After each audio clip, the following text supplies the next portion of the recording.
Hey, church family. I'm Natalie and I work with the kids here at the Well.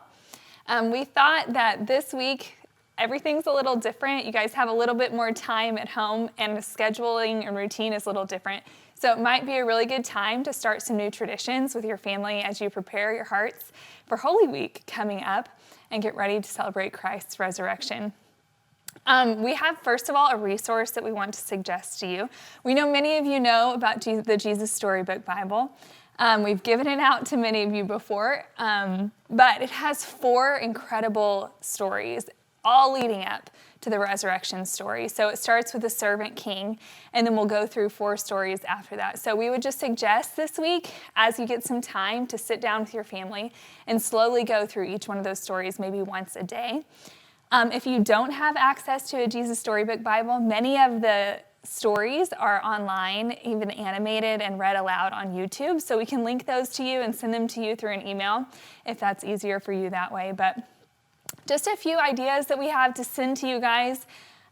First of all, when we celebrate the Lord's Supper on Thursday, on Holy Thursday, we would just suggest reading the Servant King together. And as you guys have dinner together, read through it and talk about what the Last Supper meant in those times and what it meant to Jesus and what he was trying to accomplish with his disciples.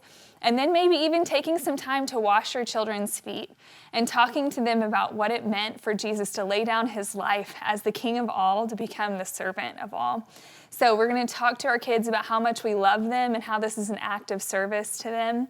And then to maybe take communion together and celebrate together, talking about how Jesus' body broke and how he gave this as a symbol to us to remember his love for eternity. And then on Friday, there's a story in the Jesus Storybook Bible called The Day the Sun Stopped Shining. And so we would just suggest reading that with your family and then taking the time to turn off all of the lights in your home and shut the windows and blow out all the candles and talk about what it meant for the world to be completely dark without the hope and the love of Jesus, our rescuer coming back for us. And then, of course, on Sunday to celebrate, there's a story called God's Wonderful Surprise in the Jesus Storybook Bible that we would like you to read together. And then even just, we don't know if you know what resurrection rules are, but you can Google it. It's just a fun activity and tradition to start with your family where it's an object lesson on the empty tomb and what it meant for the people to wake up knowing that the world was going to be different from there on out. So those are just some suggestions on how to celebrate Holy Week with your family.